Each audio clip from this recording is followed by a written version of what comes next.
Hello everyone, welcome to my YouTube channel the commerce mentor.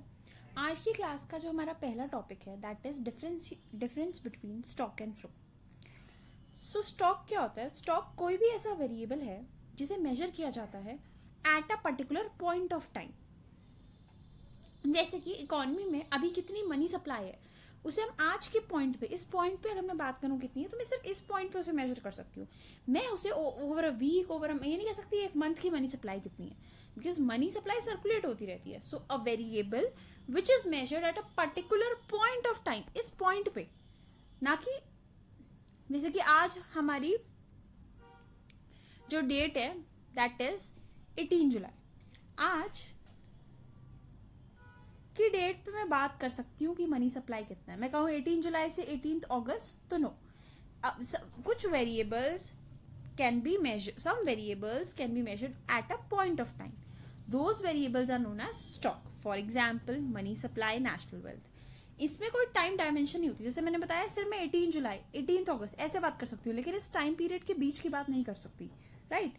So it is a static concept as it does not have a time dimension. वही flow वो variables होते हैं that are measured over a period of time. For example change in money supply, national income. ये एक dynamic concept है because इसे एक time dimension पे मेजर किया जा रहा है। जैसे कि आपकी इनकम, मैं ये नहीं बोल सकती आज की डेट की इनकम मेरी इतनी है, क्योंकि that is measured over a period of time. From I can say कि हाँ, मैं ये नहीं कह सकती कि 1 जुलाई को मेरी इनकम कितनी है। मैं ये जरूर कह सकती हूँ कि हाँ, in the month of July, month of July क्या हो गया, एक पीरियड ऑफ टाइम हो गया from 1 July to the end of July. So it is a dynamic concept that is it has time dimension and it is flexible. इसके अलावा आज की क्लास में हम एक और टॉपिक कवर करने वाले हैं which is depreciation versus capital loss. Depreciation एक ऐसा वर्ड है जो आपने अकाउंट्स में जरूर सुना होगा, 11th क्लास में भी। डेप्रिसिएशन क्या होता है? जैसे कि मैं अपनी फैक्ट्री के लिए एक मशीनरी लाई 10 लाख की।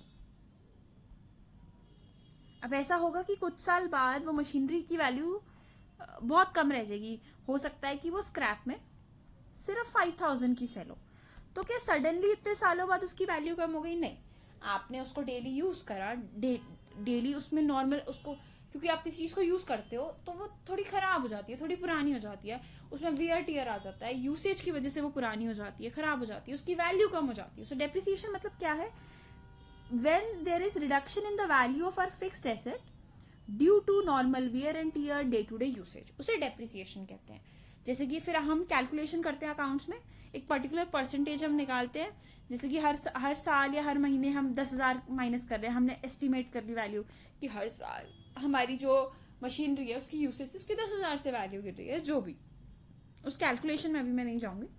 सो depreciation over a period of time होता है।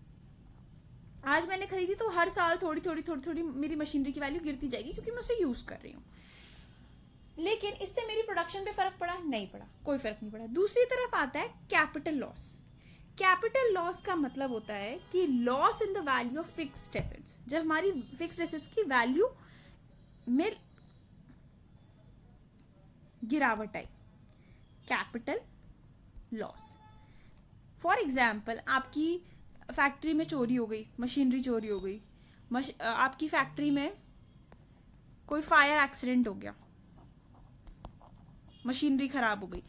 तो इस जब वो फायर एक्सीडेंट हुआ तो आपकी प्रोडक्शन बीच में, आपकी फैक्ट्री की गुड्स एंड सर्विसेज की प्रोडक्शन बीच में रुक गई। So capital loss hampers the production process. इसको एक बार नोट से समझ लेते हैं।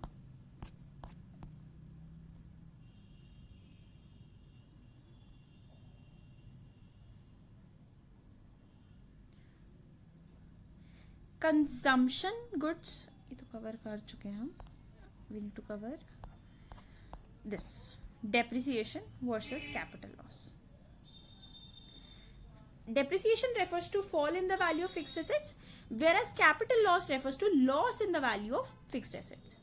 Depreciation occurs due to normal wear and tear, passage of time, expected obsolescence, whereas capital loss occurs due to unforeseen obsolescence, natural calamities, theft, accidents. Depreciation does not hamper the production, but capital loss hampers the production. आज की video के लिए, आज की class के लिए हम बस इतना ही कवर करेंगे। इससे पहले मैंने नेशनल इनकम की एक और क्लास ली थी जिसमें हमने टॉपिक्स कवर करे, what is GDP, what is real GDP, nominal GDP, difference between final and intermediate good, difference between consumption goods and capital goods, difference between stock and flow, difference between factor income and transfer income. तो do check out my last video. बहुत important topics cover हुए थे उस particular class में भी. Thank you. Also do subscribe to my channel for more such informative videos.